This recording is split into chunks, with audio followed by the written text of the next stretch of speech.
নমস্কার বন্ধুরা, উর্মির রান্নাঘরে আপনাদের স্বাগত।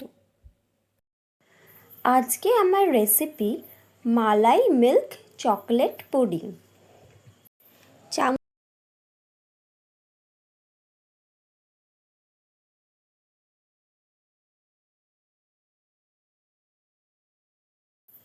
মালাই মিল্ক চকলেট পুডিং বানানোর জন্য আমি এখানে 500 ml দুধ নিয়ে নিয়েছি। এই 500 ml দুধকে ভালো করে ফুটিয়ে জাল করে ঘন করে নিয়েছি। মিষ্টির জন্য 1 বাটি চিনি দিয়ে দিয়েছি। চিনিটা গুলে গেছে। এবারে আগে থেকে আমি হালকা গরম হতে একটু দুধ বাটিতে তুলে রেখেছিলাম। সেই দুধের মধ্যে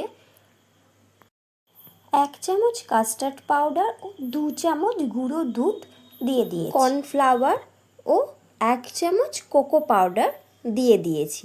এবারে এটা মিশ্রণটা ভালো মতন গুলিয়ে নিয়েছি। গুলিয়ে নিয়ে এবারে এই দুধের সাথে মিশাতে থাকবো।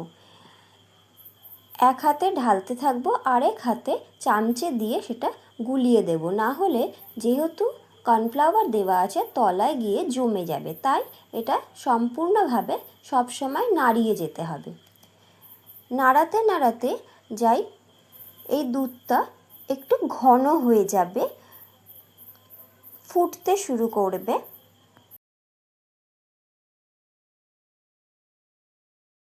ঠিক এই রকম স্টেজে আমি গ্যাসটাকে অফ করে দেব।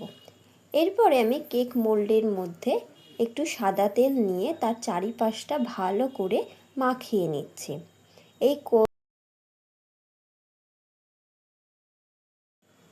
এবারে এটি কেক মোল্ডের মধ্যে ঢেলে দেব।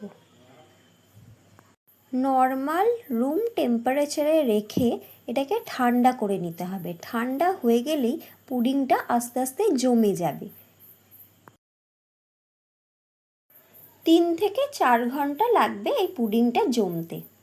তারপরে পুডিংটা যেহেতু একটু হালকা ঠান্ডা খায়, তাই আমি জমাট বেঁধে যাবার পরে 3 ঘন্টা পরে আমি এটা ফ্রিজে ঢুকিয়ে দেব।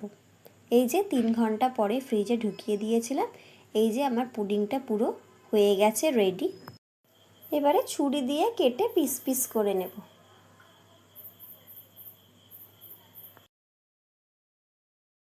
হয়ে গেল আজকের আমার রেসিপি মিল্ক মালাই চকোলেট পুডিং।